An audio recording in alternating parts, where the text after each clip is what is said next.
So in this class, I am planning to explain the Stern-Gerlach experiment, the first experiment which demonstrated the space quantization of spin angular momentum of electron. So this is the experimental arrangement. It consists of a collimated beam of neutral silver atoms from a hot oven. Collimated silver atoms are emitted, and it is collimated using this slit. And it is passing through a non-homogeneous magnetic field, and allowed to fall on a photographic plate which can record the shape of the beam after passing through this non-homogeneous magnetic field. Now, why this neutral silver atom is used to study the spin of electron? So because silver has an unpaired 5s electron. Now, silver electronic configuration, you can see there is a last electron where another unpaired 5s electron. All other electrons are paired, not atoms. All other electrons are paired. So if paired ആണെങ്കിൽ നമുക്കറിയാം theoretically രണ്ട് സ്പിന്നാണ് possible ആയിട്ടുള്ള polis exclusion principle അനുസരിച്ചിട്ട് ഒരു സ്റ്റേറ്റിൽ എല്ലാ quantum നമ്പറും same ആയിട്ടുള്ള ഇലക്ട്രോൺസിന് എക്സിസ്റ്റ് ചെയ്യാൻ പറ്റില്ല. അപ്പോൾ ഒരു ക്വാണ്ടം നമ്പറുകൾ ഡിഫറൻ്റ് ആയിരിക്കണം. അപ്പോൾ അങ്ങനെ ഒരു സ്റ്റേറ്റിൽ ഒരു ക്വാണ്ടം നമ്പർ ഡിഫറൻ്റ് ആകുമ്പോൾ spin up and spin down ആയിട്ടുള്ള രണ്ട് ഇലക്ട്രോൺസിനാണ് ഓക്യുപ്പൈ ചെയ്യാൻ പറ്റുള്ളൂ. So there total angular momentum will cancels. ഒന്നിൻ്റെ സ്പിൻ അപ്പാണ്, തൊട്ടടുത്തിരിക്കുന്ന ഇലക്ട്രോണിൻ്റെ സ്പിൻ ഡൗൺ ആണ്. സോ ടോട്ടൽ നോക്കുകയാണെങ്കിൽ പെയർഡായിട്ട് ഇരിക്കുന്ന ഓരോ സ്റ്റേറ്റിലും പെയർഡായിട്ട് ഇരിക്കുന്ന ഇലക്ട്രോണിനെല്ലാം ടോട്ടൽ ആംഗുലാർ മൊമെൻറ്റം നോക്കുകയാണെങ്കിൽ 0 ആയിരിക്കും. ഒന്നിൻ്റെ സ്പിൻ അപ്പും സ്പിൻ ഡൗണും കൂടെ ക്യാൻസൽ ചെയ്യാണ്. ഇനി സിൽവറിൻ്റെ കേസിൽ വരുന്ന ഒരു 5s ഇലക്ട്രോൺ വരുന്നുണ്ട്. ആ 5s ഇലക്ട്രോൺ അൺപെയർഡായിട്ട് നിൽക്കുകയാണ്. സോ 5s എന്ന് പറഞ്ഞാൽ എന്താണ്? It has 0 orbital angular momentum. S state എന്ന് പറഞ്ഞാൽ that corresponds to L equal to 0. L equal to 0 means its magnitude of angular momentum is 0. So orbital angular momentum അതിൻ്റെ 0 ആണ്. Orbital angular momentum is 0. Now ഇതിനൊരു spin ഉണ്ട്. Last ഇലക്ട്രോണിന് unpaired ആണ്, അതിന് ഒരു spin ഉണ്ട്. So we can study the spin angular momentum. അപ്പോൾ അതുകൊണ്ടാണ് സിൽവർ സെലക്ട് ചെയ്യുന്നത്. സ്പിൻ മാത്രമാണ് നമ്മളിവിടെ സ്റ്റഡി ചെയ്യാൻ ഉദ്ദേശിക്കുന്നത്. അതുകൊണ്ട് ഓർബിറ്റൽ ആംഗുലാർ മൊമെൻറ്റം ഇല്ലാത്ത ഇലക്ട്രോൺ ആണത്. എസ് സ്റ്റേറ്റ് എന്ന് പറഞ്ഞാൽ ഓർബിറ്റൽ ആംഗുലാർ മൊമെൻറ്റം 0 ആണ്. ഇനി അത് അൺപെയർഡ് ആയിട്ട് നിൽക്കുന്നതുകൊണ്ട് അതിനൊരു സ്പിൻ മാഗ്നറ്റിക് മൊമെൻറ്റം ഉണ്ടാവും. സോ സിൽവർ ആറ്റത്തിൻ്റെ സ്പിൻ മാഗ്നറ്റിക് മൊമെൻറ്റ് എന്ന് പറഞ്ഞാൽ ഈ 5s ഇലക്ട്രോണിൽ നിന്ന് വരുന്നത്. ബാക്കി എല്ലാവരും പെയർഡ് ആണ്, അതുകൊണ്ട് തന്നെ അതിൻ്റെ കോൺട്രിബ്യൂഷൻ ഉണ്ടാവില്ല. പിന്നെ ഈ 5s ഇലക്ട്രോണിൻ്റെ സ്പിൻ ആംഗുലാർ മൊമെൻറ്റം മാത്രമേ ഉണ്ടാവുള്ളൂ. എസ് ആയതുകൊണ്ട് അതിൻ്റെ angular momentum, orbital angular momentum നമുക്ക് കൺസിഡർ ചെയ്യേണ്ട. So the silver atom possesses a magnetic moment due to the spin of 5s electron. അത് മാത്രം ഇതിൽ വരുന്നുള്ളൂ ഇഫക്റ്റീവ്ലി.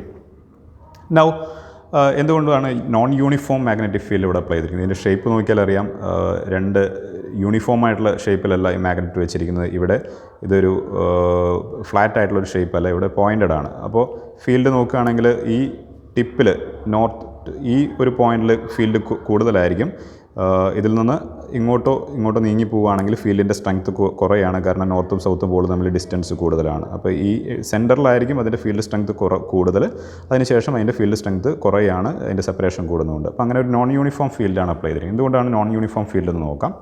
സപ്പോസ് യൂണിഫോം ഫീൽഡാണ് അപ്ലൈ ചെയ്യുന്നത് വിചാരിക്കുക. രണ്ട് ഫ്ലാറ്റ് ആയിട്ടുള്ള മാഗ്നറ്റുകളാണ്, അല്ലെങ്കിൽ യൂണിഫോം ഫീൽഡാണ്, അതല്ലെങ്കിൽ മാഗ്നറ്റിക് ഫീൽഡ് അപ്ലൈ ചെയ്യുന്നില്ല എന്ന് വിചാരിക്കുക. അങ്ങനെയാണെങ്കിൽ all the dipoles will merely experience a torque. ഒരു യൂണിഫോം ഫീൽഡ് ആണെങ്കിൽ എല്ലാവർക്കും സെയിം ഫോഴ്സ് ആയിരിക്കും, അല്ലെങ്കിൽ എല്ലാവർക്കും സെയിം ടോർക്കായിരിക്കും എക്സ്പീരിയൻസ് ചെയ്യുന്നത്. ഈ മാഗ്നറ്റിക് ഡൈപോൾ എന്ന് പറഞ്ഞാൽ ഒരു ചെറിയ ബാർ മാഗ്നറ്റ് വേറൊരു സ്ട്രോങ് മാഗ്നറ്റിൻ്റെ അടുത്ത് വരുമ്പോൾ എന്തുണ്ടാവും, അത് അതിൻ്റെ ഡയറക്ഷനിൽ അലൈൻ ചെയ്യാൻ ശ്രമിക്കുക. അതിനാണ് നമ്മൾ ടോർക്ക് എക്സ്പീരിയൻസ് ചെയ്യുന്നത് പറയുന്നത്. അപ്പോൾ ഇതെല്ലാവർക്കും ഒരേപോലെ ആയിരിക്കും എക്സ്പീരിയൻസ് ചെയ്യുന്നത്. ഏത് പോയിന്റിൽ കൂടെ ഈ സ്ലിറ്റിൽ എവിടെ വരുന്ന യൂണിഫോം ആണെങ്കിൽ ഈ സ്ലിറ്റിൽ കൂടെ ഏത് സിൽവർ ആറ്റം വന്നാലും എല്ലാവർക്കും സെയിം ഇതായിരിക്കും എക്സ്പീരിയൻസ് ചെയ്യുന്നത്. അതുകൊണ്ട് തന്നെ അവരെല്ലാവരും ഒരേ പോയിന്റിലായിരിക്കും അലൈൻഡ് ആയിട്ട് ഓരോ സെയിം ഇസഡ്, ഈ ആക്സിസ് ഇസഡ് ആണെങ്കിൽ സെയിം ഹൈറ്റിലായിരിക്കും അവർ വീഴുന്നത്. ഇതിലാണെങ്കിൽ യൂണിഫോം ആയിരുന്നെങ്കിൽ അത് നേരെ വന്നിട്ട് എല്ലാവർക്കും ആക്ട് ചെയ്യുന്ന എല്ലാവർക്കും ടോർക്ക് ആക്ട് ചെയ്യും, പക്ഷേ പ്രത്യേകിച്ച് ഫോഴ്സ് ഒന്നും ഉണ്ടാവില്ല. അത് ഒരു പോയിന്റിൽ വന്നിട്ടായിരിക്കും വീഴുന്നത്. അപ്പോൾ ബി യൂണിഫോം ആണെങ്കിൽ നമ്മൾ എക്സ്പെക്റ്റ് ചെയ്യുന്നത് thin line same as slit. ആ സ്ലിറ്റിൻ്റെ ഡയമെൻഷൻ എന്താണോ അതുപോലെ തന്നെ ഒരു തിൻ ലൈനായിട്ടുള്ളൊരു പാറ്റേൺ ആയിരിക്കും ഫോട്ടോഗ്രാഫിക് പ്ലേറ്റിൽ ഈ സിൽവർ ആറ്റംസ് വീഴുമ്പോൾ നമുക്ക് കിട്ടുന്നത്. അതായത് എല്ലാവരും ഒരേപോലെ അലൈൻ ചെയ്യുന്നു എന്നുള്ളത്. എല്ലാവരും ഒരേപോലെ, എല്ലാവർക്കും എക്സ്പീരിയൻസ് ചെയ്യുന്ന ടോർക്ക് സെയിം ആണ്, എല്ലാവരും ഒരേപോലെ അലൈൻ ചെയ്യുന്നു. പക്ഷേ നമ്മൾ നോൺ ഹോമോജീനിയസ് ഇതാണ് അപ്ലൈ ചെയ്യുന്നത്. Non homogeneous magnetic field apply ചെയ്യുമ്പോൾ എന്ത് സംഭവിക്കുന്നു നോക്കാം. Non-homogeneous field means each dipole will experience a force. Force is, we know force is equal to minus dou u by dou z. Potential energy, negative gradient of potential ആണ് force എന്ന് പറയുന്നത്. അപ്പോൾ അവിടെ പൊട്ടൻഷ്യലിന് വ്യത്യാസം ഉണ്ട്. അതുകൊണ്ട് തന്നെ നോൺ ഹോമോജീനിയസ് ആയതുകൊണ്ട് പൊട്ടൻഷ്യലിന് വേരിയേഷൻ ഉണ്ട്. അതുകൊണ്ട് തന്നെ ഒരു ഫോഴ്സ് എക്സ്പീരിയൻസ് ചെയ്യും. And this force varies with orientation of dipoles. ഏത് ഡയറക്ഷനിലാണ് ഈ ഡൈപോൾസ്, സിൽവർ ആറ്റത്തിന് 5s ഇലക്ട്രോണിൻ്റെ സ്പിൻ ഉള്ളതുകൊണ്ട് അത് ടൈനി ഡൈപോളായിട്ടാണ് ആക്ട് ചെയ്യുന്നത്. ഡൈപോൾ എന്ന് പറഞ്ഞാൽ ഒരു ബാർ മാഗ്നറ്റ് പോലെ തന്നെ നമുക്കതിനെ അസ്യൂം ചെയ്യാം. അപ്പോൾ അങ്ങനെ ഓരോ സിൽവർ ആറ്റത്തിൻ്റെയും അതിൻ്റെ ഓറിയൻറ്റേഷൻ അനുസരിച്ചുള്ള ഫോഴ്സാണ് അവിടെ എക്സ്പീരിയൻസ് ചെയ്യുക. ഏത് ഡയറക്ഷനാണ് ഓറിയൻറ്റ് ചെയ്തിരിക്കുന്നത്, അപ്പോൾ അതിനനുസരിച്ചുള്ള ടോർക്കും ഫോഴ്സും ആയിരിക്കും അതിനെ എക്സ്പീരിയൻസ് ചെയ്യുന്നത്. നൗ ക്ലാസിക്കലി നമ്മൾ എന്താണ് എക്സ്പെക്റ്റ് ചെയ്യുന്നത് നോക്കാം. Classically there is no restriction. Space quantization എന്നുള്ള കൺസെപ്റ്റില്ല. ഇലക്ട്രോണിൻ്റെ സ്പിൻ വേണമെങ്കിൽ ഇങ്ങനെയാവാം. ഏത് ഓറിയൻറ്റേഷനും ക്ലാസിക്കലി പോസിബിളാണ്. അതുകൊണ്ട് തന്നെ നമ്മൾ എക്സ്പെക്റ്റ് ചെയ്യുന്ന ഒരു ബ്രോഡ് ട്രേസ് ആണ്. പല ഓറിയൻറ്റേഷൻ ഉണ്ടാവും. പല ഓറിയൻറ്റേഷനുള്ളവർ ഇവിടെ നോൺ ഹോമോജീനിയസ് ഫീൽഡ് ആയതുകൊണ്ട് ഫോഴ്സ് പല രീതിയിലായിരിക്കും എക്സ്പീരിയൻസ് ചെയ്യുക. അപ്പോൾ പല ഓറിയൻറ്റേഷൻ പോസിബിൾ ആണെങ്കിൽ പല ഫോഴ്സ് ആയിരിക്കും എക്സ്പീരിയൻസ് ചെയ്യുന്നത്, ഡിഫറെൻറ്റ് ഫോഴ്സ് ആയിരിക്കും എക്സ്പീരിയൻസ് ചെയ്യുന്നത്. അങ്ങനെ അവർ എക്സ്പീരിയൻസ് ചെയ്യുന്ന ഫോഴ്സിനനുസരിച്ച് അത് ഇങ്ങനെ ബ്രോഡൻ ചെയ്ത് വരാം. പല പോയിന്റിലായിരിക്കാം ഇവിടെ വരുന്നത്. അതായത് ഓരോ സിൽവർ ആറ്റത്തിനും നമുക്കൊരു ഡൈപോളായിട്ട് കണക്കാക്കാം. അപ്പോൾ ഈ ഒരു ഓറിയൻറ്റേഷനിൽ വരുന്നതാണെങ്കിൽ അതിന് കൂടുതൽ ഫോഴ്സ് എക്സ്പീരിയൻസ് ചെയ്യും, അത് മുകളിലേക്ക് ഷിഫ്റ്റ് ചെയ്യുന്നു. ഇത് ഓപ്പോസിറ്റ് ആണെങ്കിൽ സൗത്ത് നോർത്ത് ഇങ്ങനെയാണ് വരുന്നത്, നോർത്ത് സൗത്ത് ഓപ്പോസിറ്റ് ആണ് വരുന്നതെങ്കിൽ അതിന് എക്സ്പീരിയൻസ് ചെയ്യുന്ന ഫോഴ്സ് ഓപ്പോസിറ്റ് ഡയറക്ഷനിലായിരിക്കും. അപ്പോൾ അത് താഴേക്കായിരിക്കും, -z ഡയറക്ഷനിലായിരിക്കും മൂവ് ചെയ്യുന്നത്. പിന്നെ ഈ പർട്ടിക്കുലർ ഓറിയൻറ്റേഷനിൽ വരുന്നതിനനുസരിച്ചിട്ട് അതിന് ഡിഫറെൻറ്റ് ഫോഴ്സ് എക്സ്പീരിയൻസ് ചെയ്യും. അങ്ങനെ ഈ ഇസഡ് ആക്സിസിൽ ഇസഡ് ഡിസ്റ്റൻസിൽ ഒരു ബ്രോഡായിട്ട് ഉള്ളൊരു ട്രേസ് ആയിരിക്കും നമുക്ക് കിട്ടുക. ഇതുപോലെയാണ് നമുക്ക് എക്സ്പെക്റ്റ് ചെയ്യുന്നത്, ക്ലാസിക്കലി നമുക്ക് എക്സ്പെക്റ്റ് ചെയ്യുന്നത്. എങ്ങനെയാണെങ്കിൽ classical means any possible orientation is possible. There is no space quantization or particular orientation for electron. ഏത് ഓറിയൻറ്റേഷനിലും ഇലക്ട്രോൺ സ്പിൻ ചെയ്യാൻ പറ്റുമെങ്കിൽ ഇങ്ങനെയാണ് നമ്മൾ എക്സ്പെക്റ്റ് ചെയ്യുന്നത്. But what this experimental result of Stern and Gerlach showed that the initial beam split into only two independent streams.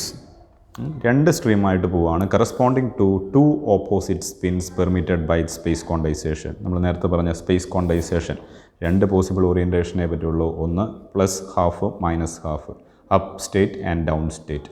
ആ രണ്ട് ഓറിയൻറ്റേഷന് corresponding ആയിട്ടുള്ള രണ്ട് ട്രേസ് മാത്രമാണ്, രണ്ട് ബീമായിട്ട് അത് സ്പ്ലിറ്റ് ചെയ്ത് പോവുകയാണ് ഒരു ഇൻഹോമോജീനിയസ് ഫീൽഡിൽ സംഭവിക്കുന്നത്. So this is what experimentally observed, and this confirms the space quantization അല്ലെങ്കിൽ രണ്ട് പോസിബിൾ ഓറിയൻറ്റേഷനാണ്, up state and down state. അത് രണ്ടും പോസിബിൾ ആയിട്ടുള്ള എന്നുള്ളതാണ് ഈ എക്സ്പെരിമെൻ്റൽ ട്രേസ് കാണിക്കുന്നത്. അതായത് ഒന്നുകിൽ സ്പിൻ അപ്പായിട്ടായിരിക്കും ഇലക്ട്രോണിൻ്റെ സ്പിൻ വരുന്നത്. അങ്ങനെ സിൽവർ ആറ്റത്തിൻ്റെ ഡൈപോളിൻ്റെ ഓറിയൻറ്റേഷൻ ഇങ്ങനെയായിരിക്കാം, നോർത്ത് സൗത്ത് ആയിട്ടായിരിക്കാം. അങ്ങനെയാണെങ്കിൽ അതിൻ്റെ ഫോഴ്സ് എക്സ്പീരിയൻസ് ചെയ്യുന്നത് അപ്വേർഡ് ഡയറക്ഷനിലായിരിക്കാം. ഇനി ഓപ്പോസിറ്റ് ആണെങ്കിൽ ഡൗൺ സ്പിൻ ആണെങ്കിൽ നോർത്ത് ഇവിടെയും സൗത്ത് ഇവിടെ ആയിരിക്കും. അങ്ങനെയാണെങ്കിൽ അതിന് ഡൗൺവേർഡ് ഡയറക്ഷനിലായിരിക്കും. അപ്പോൾ രണ്ട് സ്ട്രീമായിട്ടായിരിക്കും അത് സ്പ്ലിറ്റ് ചെയ്ത് പോകുന്നത്. ഇതാണ് എക്സ്പെരിമെൻ്റിൽ ഒബ്സർവ് ചെയ്യുന്നത്. And this is an experimental confirmation. ഇതാണ് ഈ ഫിഗറിൽ കാണിച്ചിരിക്കുന്നത്. രണ്ട് സ്ട്രീമായിട്ടാണ് അത് സ്പ്ലിറ്റ് ചെയ്ത് പോകുന്നത്, +½ അപ്പ് സ്റ്റേറ്റിനും ഡൗൺ സ്റ്റേറ്റിനും കറസ്പോണ്ടിങ് ആയിട്ട്. Initial beam split into two distinct parts that corresponds to two opposite spin orientation permitted by space quantization. അങ്ങനെ നമുക്ക് ക്ലാസിക്കലി വിഷ്വലൈസ് ചെയ്യാനും ഇമാജിൻ ചെയ്യാനും ബുദ്ധിമുട്ടായിട്ടുള്ള സ്പേസ് ക്വാണ്ടൈസേഷൻ എന്നുള്ളൊരു കൺസെപ്റ്റ്, അല്ലെങ്കിൽ ഇലക്ട്രോൺ സ്പിൻ ചെയ്യുന്നുള്ള ഇലക്ട്രോണിന് ഒരു ഇൻട്രിൻസിക് സ്പിൻ ഉണ്ടെന്നുള്ളതിൻ്റെ കൺസെപ്റ്റ് ഫസ്റ്റ് എക്സ്പെരിമെൻ്റലി ഡെമോൺസ്ട്രേറ്റ് ചെയ്ത ഒരു എക്സ്പെരിമെൻ്റാണിത്. അതാണ് ഈ ഒരു സ്റ്റെൻ ഗെർലാക്ക് എക്സ്പെരിമെൻറ്റിൻ്റെ ഇമ്പോർട്ടൻസ്. ഓക്കെ.